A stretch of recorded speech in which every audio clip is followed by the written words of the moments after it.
Hello, and welcome to the Creators Guild podcast, where we talk about all things creative. I'm Chris Howald, and with me, Jared Lovelady.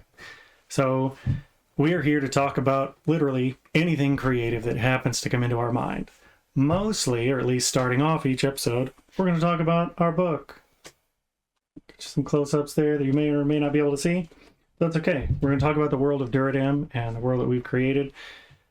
And we're going to share, along the way, we're going to share our book. We'll have some other authors and whatnot and other creators come on and talk to them about how they create things. And hopefully you'll enjoy listening to us, and some of the things that we share will inspire you to go out and be creative as well. So today we are going to be reading in chapter 5 of the book. If you have your copy, you can pull it out and follow along. If you don't remember what we read last time, go buy the book and read up through chapter 4, and you'll be all caught up with where we are at right now. So, without further ado, Chronicles of Duradim, Part 1, Ascension of a Queen, Volume 1, A Flight from Shadows. Chapter 5, A Friendly Challenge, Cycle of Aerolith, Year 12182. To be young, carefree, and at times stupid, such is the life for which I strive. The sun had just passed into the early afternoon when 4 youths made their way into the ring of wagons. Tuara recognized the handsome young leader of the group.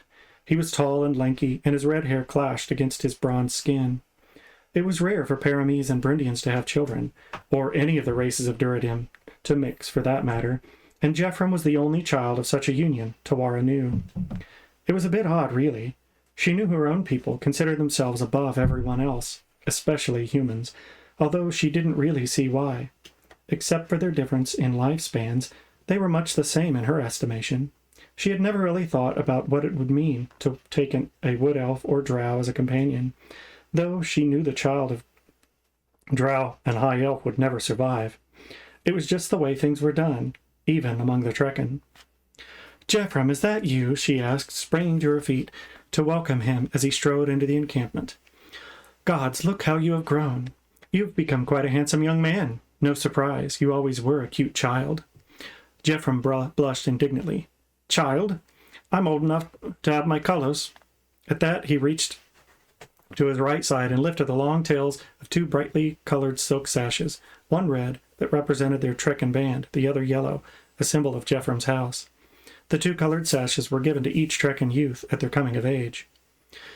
"You must be close on to 17 now. Not much older than a child, still, but quite handsome," Tuara replied to the young man as she approached him. "And I am sure Rothel is proud of his nephew." She reached out and gave Jephram a tight hug. Jephram seemed startled and only partially returned the embrace. Tuara grinned at him. "I knew you would be old enough to get your colors sometime this year, and I was hoping the band would return," she said, pulling another cloth-wrapped item from her satchel. "I brought this for you." He took the gift, unwrapping it quickly. His eyes bulged at the glint of gold. "Oh, wow!" he exclaimed. "Ain't that a beauty?" He held up the gold and ivory loop, just smaller than the palm of his hand. It was a match to Rothel's, only new and untarnished. He quickly untied his sashes and slid them through the loop to set them in place on his right hip. He beamed even as his cheeks flushed. "There," Tuara said, "you look quite dashing in your colors." The 2 younger youths laughed, pushing Jephram and smirking as they spoke in mocking tones. "Oh, Jephram, you're so dashing," and "Ew, look at me, I got my colors, and I got to tell the world." The girl and the boy looked of an age with Jephram. Their shared broad noses and similar dark green eyes marked the pair as siblings. Tuara rolled her eyes at them. Pram and Megrith were notorious as children for being cut-ups. It would seem that the few more years added to their age had not changed things, and that made her smile. "I did not forget about you, the 2 of you," Tuara said, pulling Megrith into an embrace. Still giggling, she squeezed Tuara fiercely. "I missed you," Megrith said. Fram stepped forward without waiting, throwing his arms around Tuara while she still held Megrith. "I didn't forget you neither. What'd you bring me?" Tuara poked him in the ribs, earning a grunt for her efforts. "I did bring you something, as a matter of fact. Since you are not old enough for your colors yet, these will have to do." She handed them each an identical wrapped bundle. They opened them together to reveal small leather pouches, each embossed with the flying dove. Fram opened the pouch, and a grin split his face. "Sakes alive!" he exclaimed. "I ain't had sugar candy since last festival." He pulled a lump of bright red, hard candy from the pouch, tossing it into his mouth. "This is even better than Frank Jeffrem's buckle," he said enthusiastically. Megadeth and Fram immediately put their heads together, looking into each other's pouches and comparing their newly obtained bounty. Tuara turned the conversation to the fourth member of the party. "Who is your friend, Jeffrem?" A second girl, obviously older with a confident air about her, rounded out the small group. She was of a height with Tuara, but had the light ashen skin and ruby hair of the eastern reaches of Brundia. Her honey yellow eyes held a look of near contempt, and she wore a scowl on her otherwise pretty face. The tall white stallion, decked out in a halter of deep burgundy, worked with brass studs, and lightweight saddle to match, leisurely followed its master. The girl looked striking, in a matching burgundy vest and knee-high riding boots, worked in like manner. Jeffrem turned to wave a hand toward the tall girl and her horse. "This is Traylon and Cloud. Her and her pop joined the band. That'll be you back." "Cloud is the horse. He's the one what's wearing the saddle," mocked Fram, earning a slap in the back of his head from Megadeth. Traylon stepped forward and stuck out her hand suddenly, offering it to Tuara. "I'm Traylon." "It's a pleasure to meet you, Traylon," she said as she shook Traylon's proffered hand. She nearly winced with surprise at the strength in the girl's grip. She managed to keep her composure and simply smiled. Disappointment showed on Traylon's face for a fleeting moment. "And this is Cloud, then?" Tuara continued. "Is he yours? He is a beautiful beast, a truly exquisite example of his breed." "Truly exquisite and truly fast," interjected Fram. "Faster than Jeffrem's fat old horse." "She said exquisite, not exquisite, you dolt," said Megadeth, giving Fram another slap to the back of the head. "And any horse around is faster than Relmus." "Hey now, Relmus and me," Jeffrem began to protest, his cheeks reddening with indignation when Traylon cut him off. "You and Relmus are plenty fast. Yeah, everybody knows," Traylon said, sarcasm nearly dripping from every word. "Probably fast enough to win a race or two against the rest of the lot round here. But if anyone around here wants a real race, it's me and Cloud you gotta beat." Jeffrem stared at Traylon, contempt blending with embarrassment on his face. "Just 'cause you busted me on last summer's eve don't mean nothing," he mumbled. Tuara approached the stallion, running her slender fingers through the long white hair of its mane. She continued examining Cloud, running her hand over his flank and down his foreleg. "Very strong, and such lean, long features. He must be a dream to ride." She turned back to the small gathering of youths, her eyes coming to rest on Traylon. The young Brundian woman returned Tuara's gaze, her eyes filled with intensity. Tuara let her neutral expression change to a determined smile. She would never shy away from a challenge, and this young woman could probably benefit from being brought down a notch or two. She stepped forward until she stood toe-to-toe with Traylon. Tuara felt a hint of irritation at her unusual shortness for a high elf, but did not let it dissuade her from her determined manner. "I accept your offer, Traylon," Tuara said, after a moment of silence. "I would be both pleased and honored to put Devant and myself up against you and Cloud in a race." She offered her hand to Traylon, a grin crossing her lips, as the younger woman reciprocated the gesture. "It's set, then," Jeffrem blurted out at a volume nearly loud enough for the whole encampment to hear. "Calm yourself, man," spouted Megadeth. "It's a race, not a duel. You such a dolt, Jeffrem." "It ain't like you're the one what's going to claim glory if Cloud beats the princess," added Fram. Tuara could not help snickering at them. She had not seen such excitement and animated conversation in longer than she could remember. She was loving this. It was far better than any lessons on the economics or politics she was missing out on. Not to mention worth whatever consequences were to come from missing those lessons. Jeffrem elected to ignore the two, turning his attention instead to Tuara. "I'll get Devant for you." "Thank you, Jeffrem. It is much appreciated," Tuara replied. Jeffrem walked off behind Shalea's wagon to fetch Tuara's mount. Traylon chimed in with a smirk. "I'm not sure that boy would know one end of a horse from the other if he didn't have a tail to swish about in his face to let him know its head from its arse." Tuara just smiled. "He seems well enough off to me. He rides Relmus. Surely he saddles his own mount, or has he acquired your services in the matter?" Traylon scoffed at Tuara's inference. "He wishes I was keen enough on him for that. No, that lout's too young for my taste, and that's just the tip of it." As if on cue, Jeffrem came from behind the wagon, Devant and Relmus in tow. Me and her, he blurted out, making a face of someone who had just bitten into a rotten fruit. Not even if her pop was master of the band and declared it so. Traylon, for all her former protest to the idea, blushed, looking dejected. Well, Pop ain't, and a good thing he ain't. Besides, I'd rather run off and live with city folks, no matter where the master of the band said. No matter what the master of the band said. Twara stood there and quietly observed the two, who were, at least it seemed to her, very keen on each other. Twara herself had never had any exposure to young men of a courting age. Not that she was ready for courting, but she had no idea what being fond of someone in such a way felt like. A bothersome thing with constant strife, she imagined. She only had observations of these trekking to go on. Her father had never courted anyone after her mother's passing, and the rest of the household was an emotionally sterile environment. The way Rothel and Shalea were constantly at each other, not to mention how these two were acting, it must be quite bothersome indeed. You two just kiss and get it over with, Fram piped in. We's here for a race, not to hear the bickering of lovebirds. Jeffrem and Traylon gave each other a quick glance. An embarrassed blush colored their faces. Shut up, Fram, Traylon snapped. Megrith snickered. Just you wait. Once Jeffrem's had his colours a little longer, he won't be too young no more. Traylon shot her a hard look before moving to Cloud's side. In one motion she mounted the stallion and landed hard in the saddle. Cloud jerked his head down in protest, and Traylon pulled hard on his reins, bringing him into her control. Maybe it's you who'll be the one what gets tied to the lout, Megrith. You ever thought of that? Your pop and his uncle is both on the council, and hunting mates to boot, she said, giving the younger girl a sidelong glance. Are we, or ain't we, gonna go get on with it? Cloud don't like being made to wait once he's been saddled. Twara took this as her cue and mounted Devant. She slid gracefully into her saddle and took up her reins.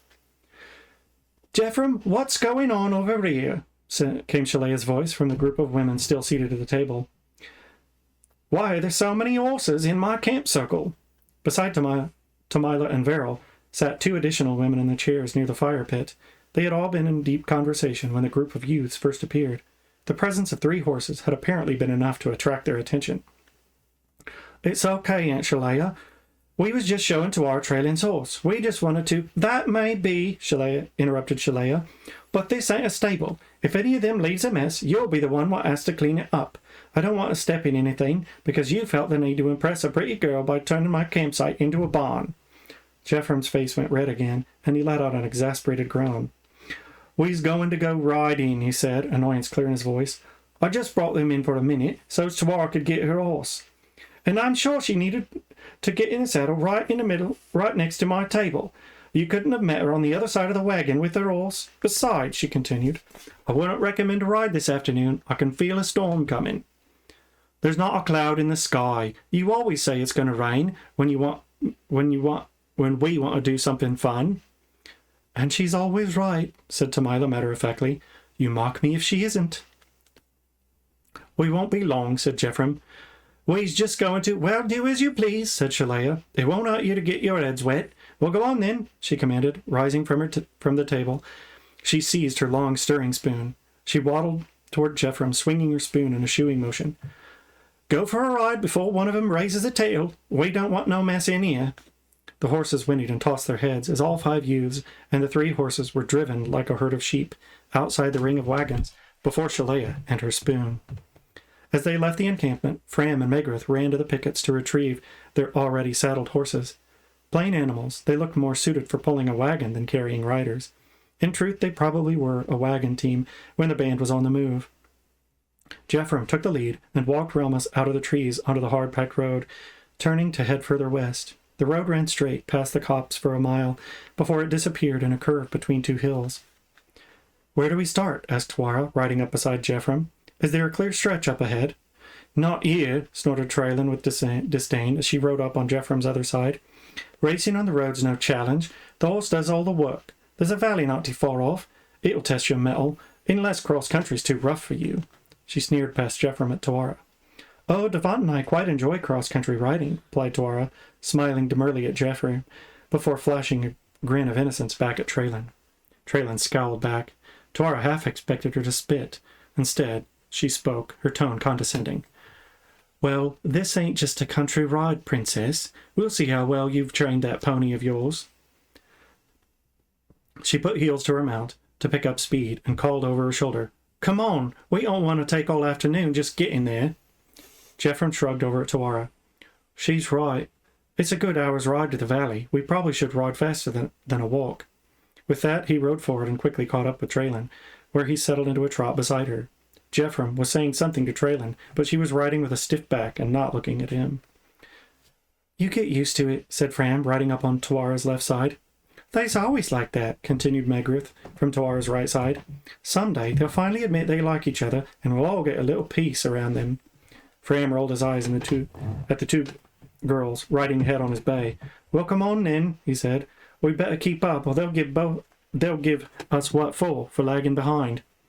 Tawara and Megrith followed suit, and after the three caught up to the pair, the group moved down the road at a brisk canter. As they rode, Tawara wondered where this valley they had discovered was. She spent a lot of time riding in the countryside, but had never come across a valley in this direction.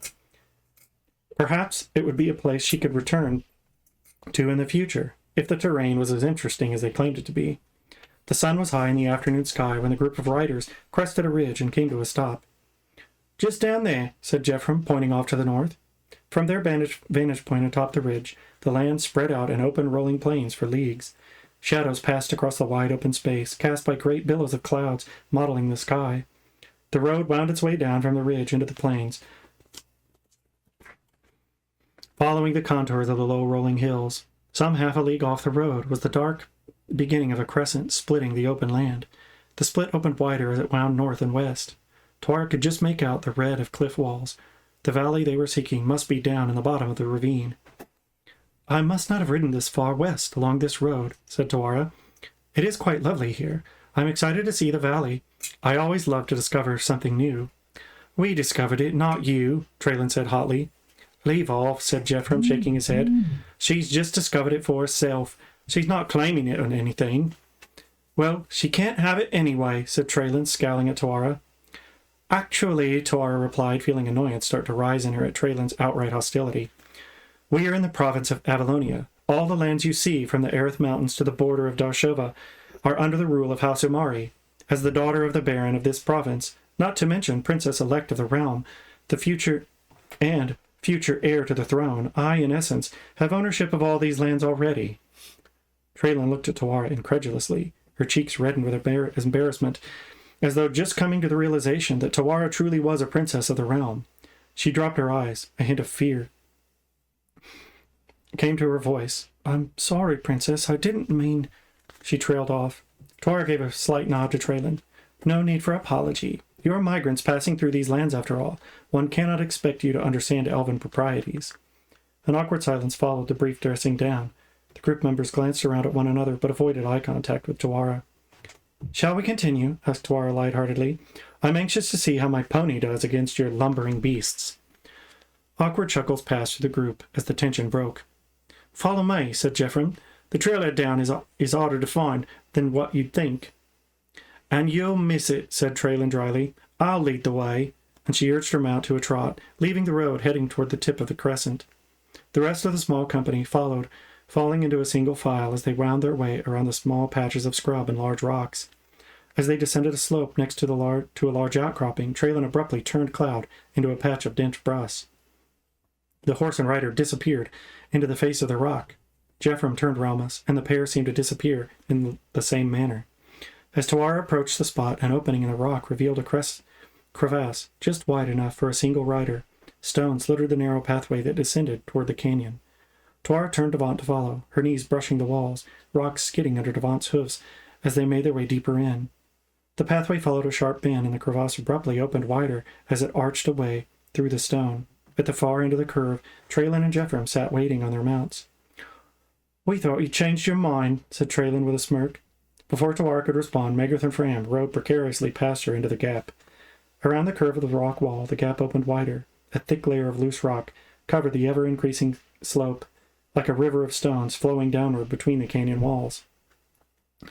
"Are you sure this is the correct way?" asked Tawara hesitantly. She had expected some sort of trail or pathway into the canyon. The scree on the downward slope looked rather treacherous to her.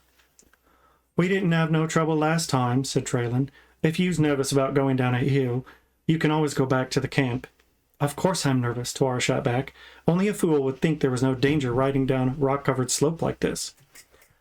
She just meant we was careful last time, and it was all right, interjected Jeffrem. I'll go in front of you. Just follow Relmus, and you'll be fine. But Jeffrem, Megrith chimed in hesitantly. Tuara could hear the nervousness in her voice. It'll be fine, Meg, Jeffrem assured her, cutting her off. But, Megrith continued to protest. He said it'll be fine, Meg. I'll go first, said Traylon, riding forward to the top of the slope.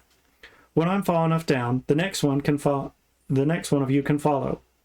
Before anyone could object, Traylon urged Cloud onto the rocks. The stallion's eyes were wide, and his ears flicked back and forth as he took one hesitant step after another. When Traylon was halfway down the slope, Fram rode forward.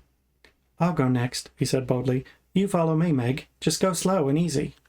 Megrith waited for Fram to get a few lengths down the slope before she followed, glancing nervously at Jeffrem and Tuara as her horse stepped onto the rocks. She ventured only a few steps when the horse's hind legs slipped, squatting into the rocks as they shifted and then settled.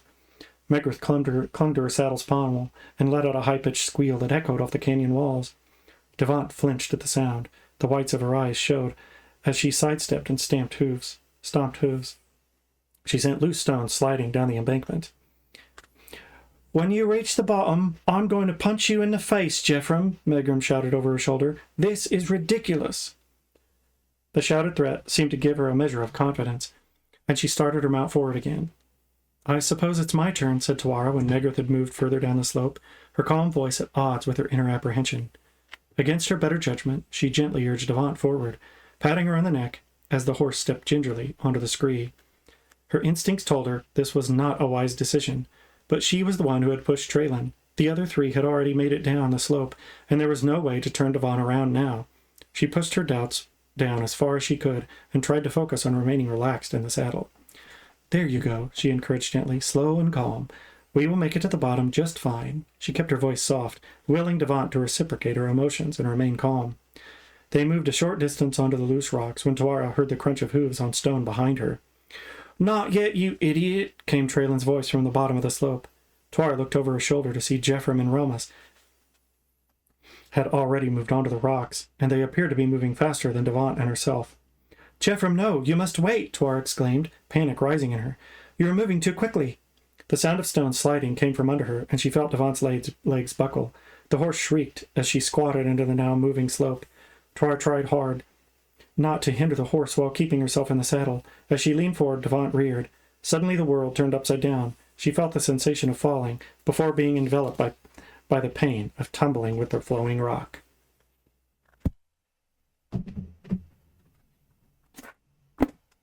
Dun, dun, dun. So, Chapter 5. Friendly Challenge.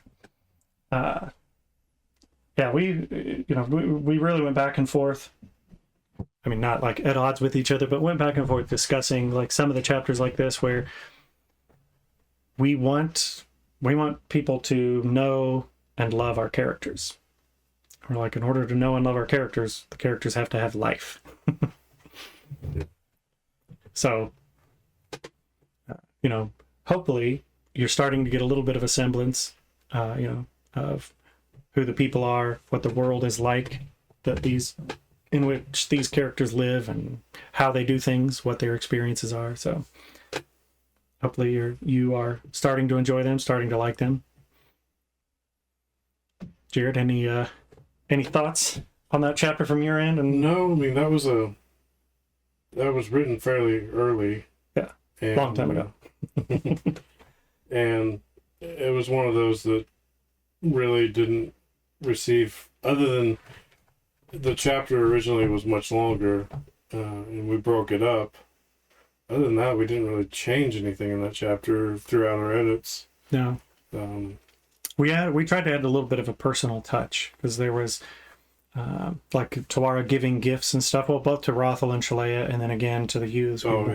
We really wanted, the first time we wrote it, it didn't feel like, hey, these people are all connected. They already know each other.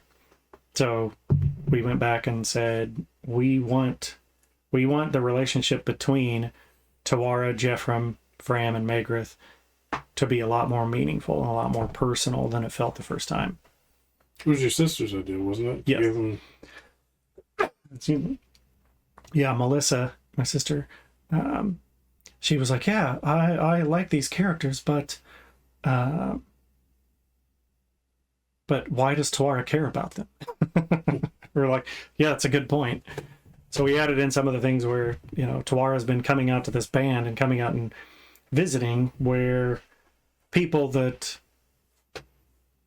she's visiting, like Rothel and Shalea, Tamila and Veril, they're like, from a looks perspective, they look like they could be Tawara's grandmother, you know, when in reality Tawara's been coming out and visiting the band and been friends with different people among this band since before all the people she's talking to now were even born. So even though it's every few years, from her perspective, like she's been able to watch this change in people and experience their lives in little spurts and instances over a very long span of time, multiple generations of the same Trekking band that's been coming through her territory or through her realm. So one of the things we kind of changing subject a little bit. One of the things we wanted to talk about today is how the time works in writing these chapters and editing and creating our books. Because, Jared, what's a creative thing you like to do? We both like to do since being teenagers. Oh, work on cars? We like to work on cars. Guess what kind of cars neither one of us like to work on? The ones that you have to drive every day. Yes. And yeah, between our own personal vehicles, and we both have kids who have vehicles. Yes. And things go wrong with vehicles. For example, did you know that if you buy, a 2006 BMW, what is it, 525? Yeah. 525i, and the serpentine belt breaks, that serpentine belt breaking, somehow the serpentine belt that's now broken and shredded can get forced into the crankshaft seal and destroy your engine. We didn't know that. I didn't know that. I'm like, oh, if a serpentine belt breaks, you gotta watch for it. You gotta be careful. It can wrap around a pulley. It can mess up a pulley. It could, like, your water pump will stop turning if it's a belt-driven water pump. Your engine might overheat. There's a number of things that could happen. Yeah, alternator stops, battery dies. But yeah. Nothing major. Yeah, all kinds of like random things like that. What I didn't know could happen is you can explode your engine. Go figure. And thanks to my son just buying a BMW, we got to learn that. Yeah. And spent all of yesterday that was supposed to be spent in some reorganizing and writing on book 2. Yeah. All the things that we did today. So I went to the gym yesterday morning, got done at the gym, was like, it's a beautiful sunny day. We're going to go work on the book. Who knows how far we'll get. We'll record the podcast and make some progress. If we get a chance, go outside. If we're done early enough, I'll go home, maybe, do some stuff with the kids. And I get to Jared's house and I pull up and I'm like, that's a nice looking car sitting in the driveway. It's not perfect. It's a used car. It's, how old? What is that? 12 years old? 18. 18 years old. Man, I have a minor in math. But anyway, yeah, I show up, pull up, and Jared comes walking out, and I get out of the car, and I'm like, oh, that's a nice looking car. Michael found a good car, it looks like. And Jared was like, yeah, it would be good if it ran. And I'm like, what? Yeah, the day before, we test drove it, checked it all out, and we bought it. And my dad was with us. He actually rode with my son back home. I had to run some other errands, and it's about 10 miles from where they bought it to my house, and they got to within 2 miles of the house, and the serpentine belt broke, and the car died, and we had to have BMWs don't have any tow points underneath them. Yeah. We were gonna just pull it. I have a truck. We were just gonna pull it home, but end up having to have it towed because they don't have any tow points underneath them. Yeah. Well, they have in the trunk, with like the spare tire and stuff. They are supposed to have a recovery kit that has an eye bolt that you screw into the tow point. Then you can hook on and pull it. But if you've ever bought a used car, especially an 8, 10, 12-year-old used car, a lot of those parts aren't in the trunk anymore.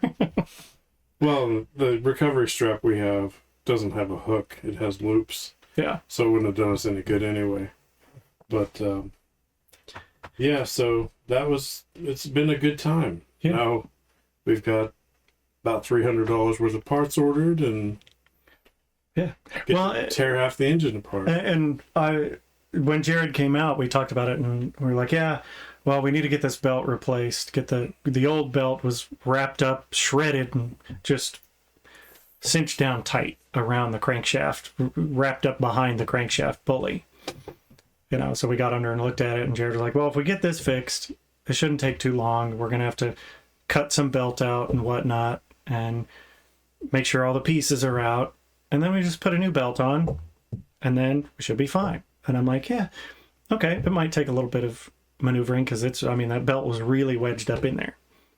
So I'm thinking, okay, well, we do that. We spend an hour and a half making sure everything's good. No problem.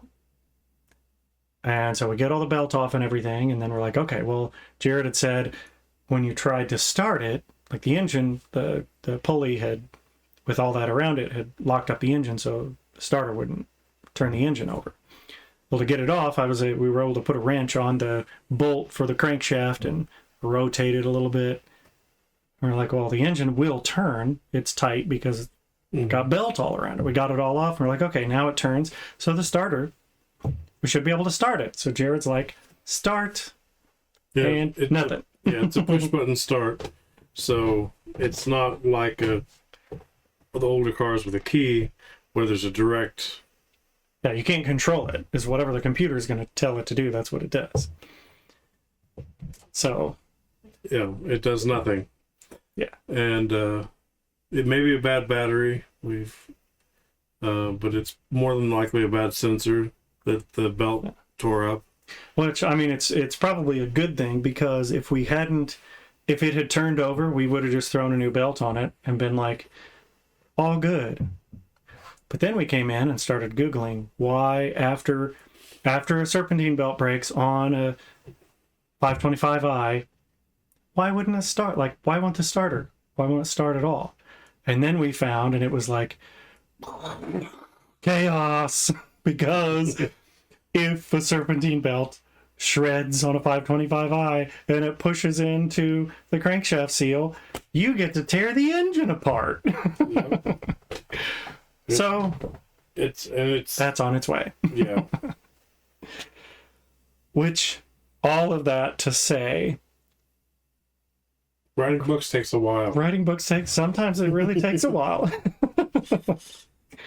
So, not to mention when you have kids and they have to do things like graduate or be in a choir concert or have a basketball game or a swim meet, whatever. Dang it, you gotta go to your kids' activities. Yeah. Yeah, they kind of don't forgive you if you don't. Yeah. So, gosh darn it, we gotta do that sometimes instead of getting all our books written. But it was good today, at the end of the day yesterday, we kind of came to a hard stop with the car where we're able to sit down and started doing some new outlining. We had book 2 completely written. and then came back and said, well, we need to change this and this and this in order to align with book 1. And then Jared started reading through some of book 2, and he was like, we have a pacing problem. We have some stuff from a plot and a progress perspective. We should probably make some changes. So then we talked through it, and we're like, yes, this character needs more time, this character needs less time, this chapter needs to go. So, but last night I was like, man, doesn't it feel great? We're actually working on book stuff. Yay! Yeah, it was nice. We were able today to dedicate the whole day to book work, and yeah, it's been a while since we've been able to do that. Yeah. Well, since before we released book 1. Yeah. Well, and it's been tough trying to figure out what to do in book 2 because there are so many changes and so many things we want to. It can be a little bit overwhelming. You know, when I look at it, I'm like, we already have 32 chapters written, and we need to move this chapter up here and this one down here and this one down here, and you know, and we're trying to kind of just wing it. So today we were able to sit down, take all our chapter titles out, put in the areas where we want new chapters, or put in the new chapters that need to be written, cross out the chapter titles that we know are going to go, and then go through and be like, all right, we need to make sure chapter 1 has this, chapter 2 has this, chapter, you know. We also talked through, I was like, man, I wish we had a giant whiteboard so we could, you know, spaghetti diagram this whole thing out. Normally, we would have that. Well, normally when we have that kind of sessions, we're at Chris's house. Yeah. And we have the pool table and we have the whiteboard, but we were at my house today. Yeah. So we didn't have that. Yeah. And it really is like trying to map it all out, you know, like Jared said earlier, when we were talking about this and trying to figure out how all the plot points are going to align. He's like, you know, we started with this one thread that took us from point A to point B, and now we have all these different things that are going to go all over the place. Yeah. It's like a lace lattice now. Yes. Yeah. But I think after today, we've got it back to a single line that gets us from A to B. Yeah. Well, and when he said that, I was like, well, you mean like we're creating the age lace because the wheel weaves as the wheel wills? Yeah. So if you get that reference, we can be friends. But we went from 35 chapters plus a prologue and epilogue. Yeah. Up to 39 chapters. And then we're taking 2 out. So yeah, when we first, so book 1 and book 2 were originally part 1 and part 2 of book 1, and then we said, well, this is going to be really long, and we got a lot of feedback. I'm a big book reader. I'm like, if I pick up a book and it's 1,200 pages long, I'm like, yes, let's do this. You know, I'm perfect. I'm happier with that than when I pick up a book and I'm like, 200 pages. I'm going to read this too fast. And then I'm going to run out of story, and then I'm going to have to find something else to read. So to me, I'm like, the big long books, the more the merrier. And, you know, like the Patrick Rothfuss books, which he needs to still write another one, but still, they're really good books. And they're like, you know, 1,300 pages each.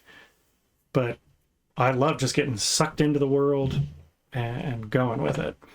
But when we split part 1 and part 2 and said, all right, we're going to make it into 2 books, and they'll be, you know, 400 or 500 page books instead of a single 12, you know, 100, 1,300 page book.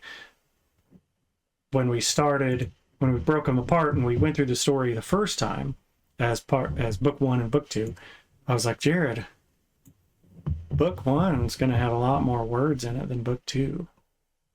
Like about 50 to 70,000 more words, which is pretty significant.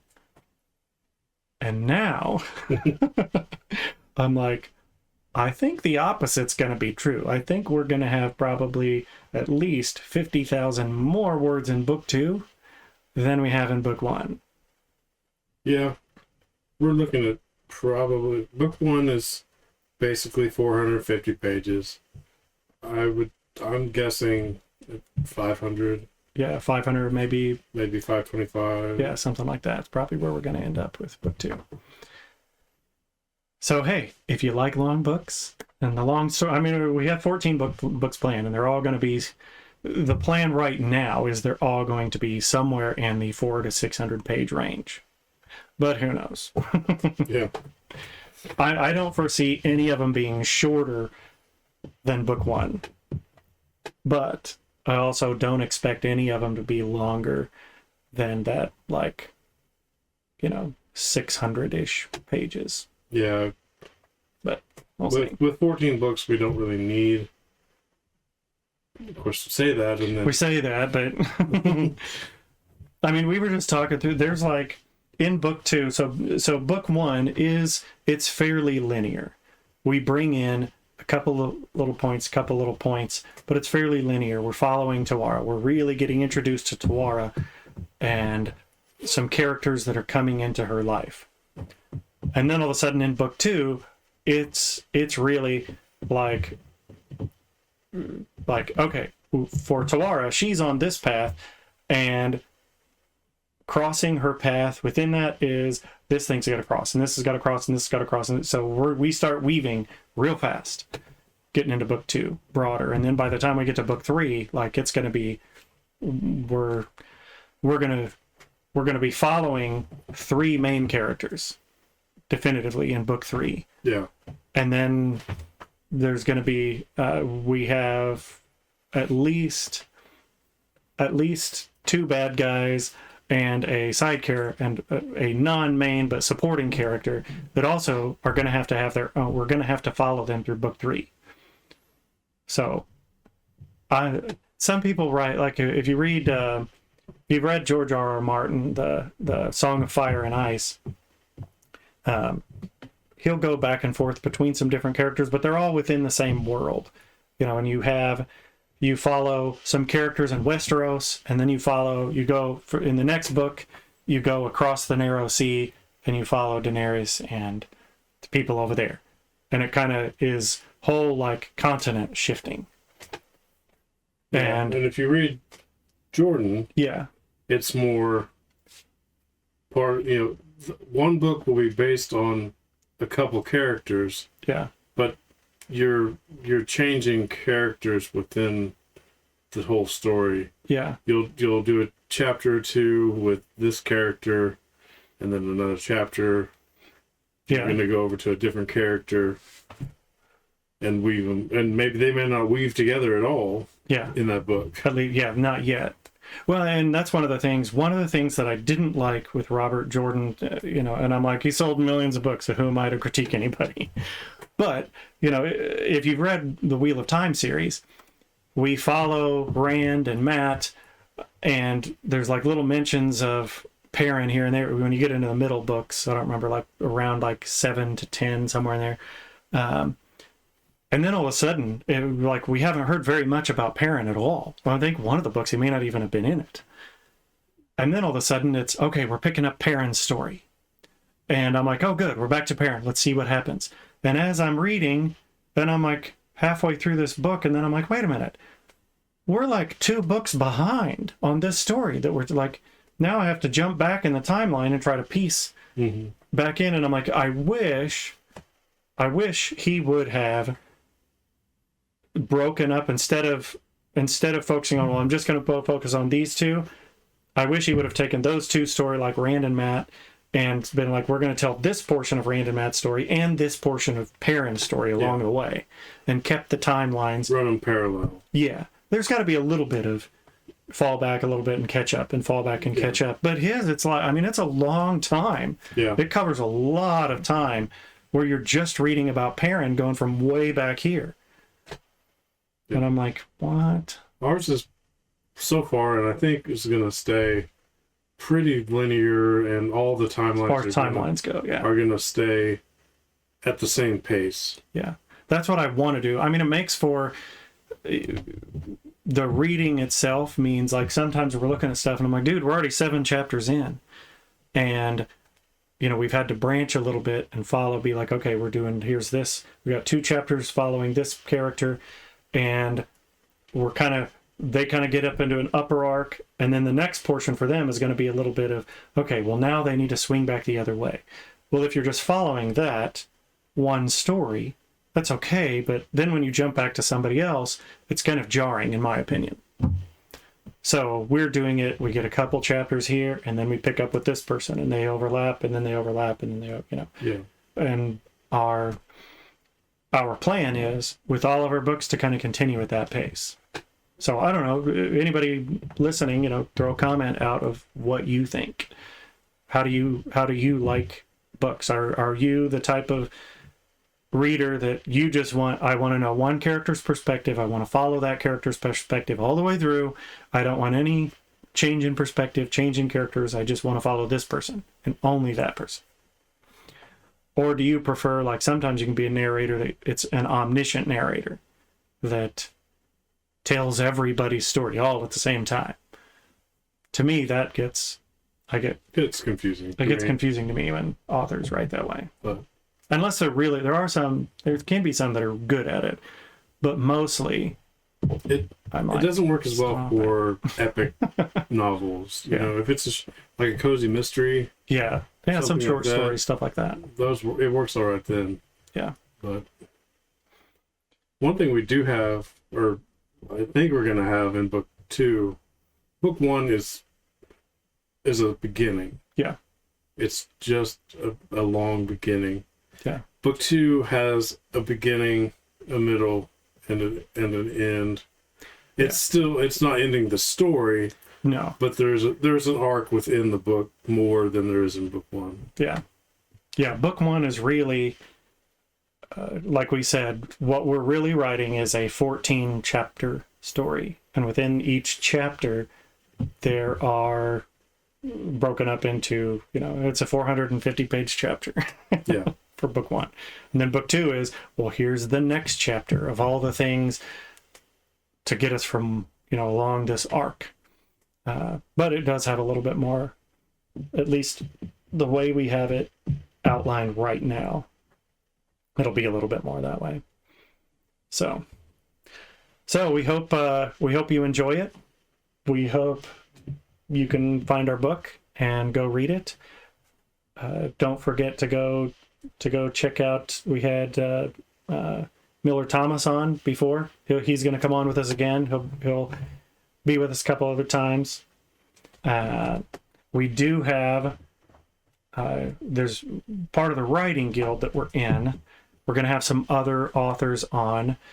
If you have some authors or anybody in your area, or people that are trying to create stuff, throw a comment out if they have a website, if they have a something that would be creative to share. They write music, write stories, create home movies. I don't know. Only certain types of home movies, though. Family friendly. Yes. Send those over to us. Let us know. Maybe we can get in contact with some people and invite other people on the show. Another thing is t-shirts. So I just, for fun, that first episode, I was like, I'm going to wear my Hello Kitty. Was it Hello Kitty? I think so. Or was it? Just a second. Look. I don't remember. No, it was Goonies. Goonies. The first time was the Goonies t-shirt. And I'm like, well, I got this Goonies t-shirt. I'm going to wear it. Because one of my things, I try to collect interesting t-shirts. For why not?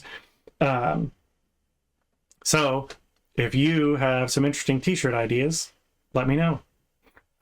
If you want to send me a t-shirt, I'll wear it. If it's got to be it's got to be appropriate. Yeah. And preferably novel. Yeah. But novel t-shirt. But if you have a brand, let me, and you're like, hey, I want to send you my brand t-shirt for you to wear on your show. Let me know. I'll wear it. But for those listening, today is Mr. Meeseeks. Yes. And it's not no Kirtland brand Meeseeks. And if you get that reference again, we can be friends. And he is blue. He's not. We're seeing the map through him because of the color on the green screen. But yeah. So yeah, check out. Let me know if you like the t-shirts. I mean, it wasn't initially. It wasn't. It was just like, well, I have this t-shirt on, and we're going to record the podcast and do the video side. So I guess this is what I'm going to wear. So since then, I'm like, I'm just going to keep on going. Yeah, I do t-shirts too. I've got the. He's got the Cobra. The Cobra emblem from G.I. Joe on today. Yeah. And, so let me know if you see some t-shirts. I've really wanted to go, like, I really like some of the ones on Snorg Tees. Well, there's a bunch of different ones out there. That's just one of them that I've seen where I like fun t-shirts. So again, I like the creativity. I like whatever. So we'll see. I don't know if I'm going to be able to come. I don't know if I know I don't have enough t-shirts to just wear a different one like every. I don't have 52 t-shirts with different for every yet. So I got to come up with some more t-shirts. Otherwise, we're going to start getting some repeats of t-shirts, which is okay. But I like the interesting creative t-shirts. One other thing I wanted to talk about is within their books, within the stories, how people feel about details. For me, like, I like details, but within reason. I like details that are pertinent to the story or help create the world or visualize the world that visualize what's happening on the page. I like to be able to play that movie in my mind with some measure of interpretation, but mostly I want you to show me what's happening and let that movie play. So with that, though, there's been some books that I've read where they try to go into detail and I'm like, you are not very accurate with your details, you know. Or it's details that don't necessarily need. Yeah. Or the same details over. Yes, I don't like that. I don't like to keep sharing the same stuff. That gets me. I know what the guy's shirt looks like. Yeah. You know, I don't need to be told 3 times. Yeah. Well, with that, so here's a different thing. I am not a fan at all of, well, here's book 1, and now when book 2 comes out, I'm going to go back and give you a synopsis at some point in book 2 about what happened in book 1. Yeah, no, I don't like that. I'm like, I don't do that. Like, I've already been over that part. Stop telling me, repeating what happens. Like, occasionally, like, it is helpful. An occasional reference. Occasional reference where it's like, hey, this person that we mentioned 3 books ago is back. And like a sentence that is like, and so did blah, blah, blah. But one of the things I don't like at all is, even with those short references, where there will be authors that, so let's say, you know, Johnny in chapter 1 was Johnny the detective, or not in chapter 1, but Johnny the detective in book 1 solved the murder case and caught the serial killer. Well, now he's been through all of book 1, and then he went to something else in book 2, and now you're in book 3, and Johnny didn't come up in book 2. It was Sarah was the detective in book 2, and now in book 3, Sarah's back in book 3, and Johnny's back in book 3. And when Sarah comes in, you say, and Sarah is the detective who she solved this mob murder case in book 2, and she did blah blah blah blah blah. And let me tell you, even if it's just a few sentences where it's just like, I'm dictating, here's what happened in book 2. And then we meet, Sarah's going to talk to Johnny the detective, because Johnny, he solved this serial killer case in book 2 or book 1, and here's how he did it, blah, blah, blah, blah, blah. I'm like, okay, I get that you want to remind us that Sarah solved a case in book 2, and you want to remind us that Johnny solved the case in book 1, but instead of just info dumping it, put it in a conversation or something. Be like, hey, when you solved this case and you did this, how did you? And then it at least gives you a little bit of opening of, okay, I'm gonna rephrase, or I'm gonna retell a little bit of what happens because I want people to remember that this happened. But I'm not just gonna be like, here's the encyclopedia answer or story of what happened in book 1 with Johnny solving the case. I'm like, I'll skip when I read books, if it starts rehashing and I can tell, like, I'll be like, skip that. I don't want to reread the things. And that's a rant for the week. Yeah, that's the rant. Have we had a rant every week? Maybe we have. I don't remember, but we can, I guess. I don't know. What do you think? Do you like rants? I don't know. But I have a lot of them. I have plenty of rants. I'm good at ranting. If being good at ranting can be a thing. Yeah. What's his name? I guess it's like... Lewis Black? Yeah. That's his thing. Or, I guess that's kind of what a lot of comedy is I'm going to rant, but do it entertainingly. I don't know, maybe mine's not entertaining. Maybe mine's like, people are like, shut up, that's annoying. I don't know. But no, from a detail perspective, how much detail do you like in books? If you're reading an epic fantasy, a 1,200 page book or a book or a series with 10, 12, 15 books in the series, outside of repetitive stuff, things like that, how much detail do you like? And is it okay if instead of going into the wrong details and being inaccurate, the author skips over the details?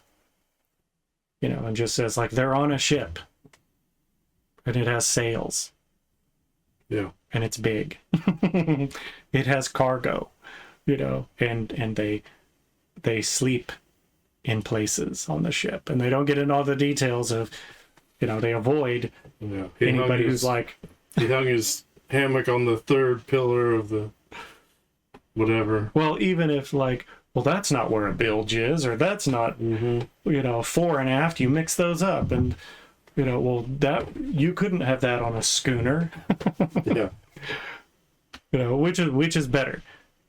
Having, like, the author taking the time to try to master the details of, let's use a ship as an example. Master the details and put them in the book, or let you imagine what kind of ship they're on just based on more vague details of, they had beds, they had a place to eat, the ship was quote unquote big.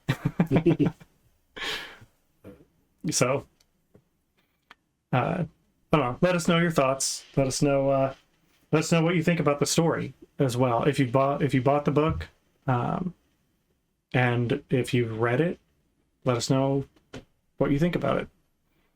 And we appreciate you taking the time to hang with us today. Yep. And we'll be back next week. We will. Till then, go in good spirits. Thanks for listening to the Creators Guild podcast. Don't forget to get your copy of A Flight from Shadows, available on Amazon. While you're there, please rate it and give it a review. If you like the Creators Guild, please like and subscribe, and make sure to share it with your friends. Until next time, go in good spirits.